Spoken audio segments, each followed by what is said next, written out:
భారత్లో ఏవియేషన్ రంగానికి అపార అవకాశాలు ఉన్నాయన్నారు ప్రధాని మోదీ. 2030 నాటికి విమాన ప్రయాణాలకు సంఖ్య 500 మిలియన్లకు చేరుతుందన్నారు. పరాగ్వేతో అన్ని రంగాల్లో కలిసి పనిచేయడానికి భారత్ సిద్ధంగా ఉందన్నారు. భారత్లో ఈవీ కార్ల ఉత్పత్తికి టెస్లా ఆసక్తిగా లేదన్నారు కేంద్ర మంత్రి కుమారస్వామి. అమెరికాతో వాణిజ్య చర్చలు కొనసాగుతున్నాయన్నారు కేంద్ర మంత్రి Goyal.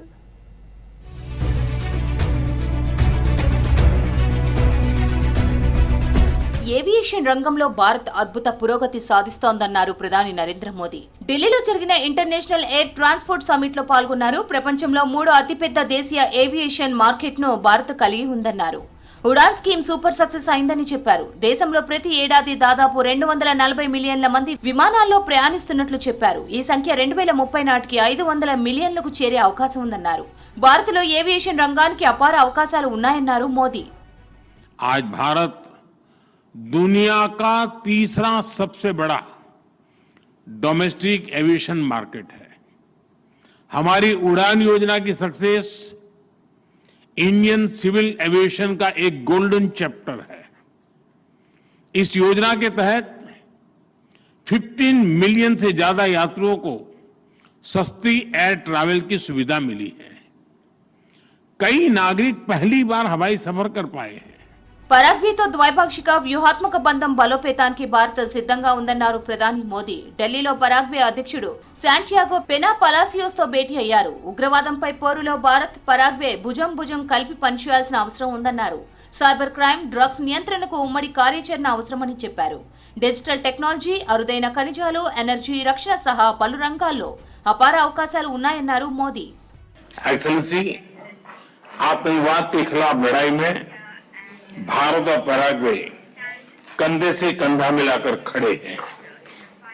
Cyber crime, organised crime, drug trafficking जैसी साझा चुनौतियों से लड़ने के लिए सहयोग की अपार संभावनाएं हैं। భారత్లో టెస్లా ఎలక్ట్రిక్ కార్ల తయారీపై ఎలన్ మస్క్ ఆసక్తిగా లేరన్నారు కేంద్ర మంత్రి కుమారస్వామి. కేవలం కార్ల అమ్మకాలకే టెస్లా సిద్ధంగా ఉందన్నారు. ఇప్పటికే దేశీయ మార్కెట్లో షోరూంలు ఏర్పాటుకు ప్రయత్నాలు మొదలుపెట్టిందని చెప్పారు. భారత్లో తయారీపై టెస్లా నుంచి ఎలాంటి సమాచారం రాలేదన్నారు Kumaraswamy. Tesla, we are not actually expected from them. They have only to start 2 showrooms. They are not interested in manufacturing in India. అమెరికాతో వాణిజ్య చర్చలు కొనసాగుతున్నాయన్నారు కేంద్ర మంత్రి పీయూష్ గోయల్. ఇప్పటికే ట్రంప్, ప్రధాని మోదీ చర్చల్లో పాల్గొన్నారని చెప్పారు. వాణిజ్యం విషయంలో 2 దేశాలు కలిసి పనిచేయడానికి సిద్ధంగా ఉన్నాయన్నారు. ఈ సమస్యను ఇరు దేశాలు ద్వైపాక్షికంగా పరిష్కరించుకుంటాయని చెప్పారు. జూన్ చివరి నాటికి తాత్కాలిక ఒప్పందం కుదిరే అవకాశం ఉందన్నారు పీయూష్ గోయల్.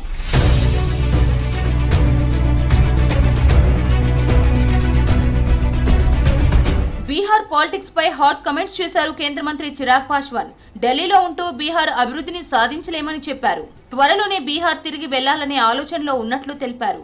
బీహార్ ముఖ్యమంత్రి సీటుపై ఎలాంటి ఆశలు లేవన్నారు. రాబోయే అసెంబ్లీ ఎన్నికల తర్వాత కూడా నితీష్ కుమారే సీఎం అవుతారన్నారు. బీహార్ అభివృద్ధి కోసమే తాను రాజకీయాల్లోకి వచ్చానన్నారు చిరాగ్ పాస్వాన్. मेरा राजनीति में आने का कारण ही बिहार और बिहारी रहे हैं। ऐसे में मेरी इच्छा है कि मैं जिस सोच के साथ राजनीति में आया हूं, मेरा एक अपना विजन भी है, बिहार फर्स्ट, बिहारी फर्स्ट। ऐसे में मैं चाहता हूं कि मेरा राज्य बिहार विकसित राज्यों की श्रेणी में बराबरी पर आकर खड़ा हो। जो तीसरी बार का सांसद बनने के बाद मुझे एहसास हो रहा है कि दिल्ली में रह के शायद नहीं संभव होगा। దేశాభివృద్ధి లక్ష్యంగా ఎన్డీఏ సర్కార్ పనిచేస్తోందన్నారు బీజేపీ నేతలు. దేశాభివృద్ధిపై విపక్షాలు తప్పుడు ప్రచారం చేస్తున్నాయన్నారు.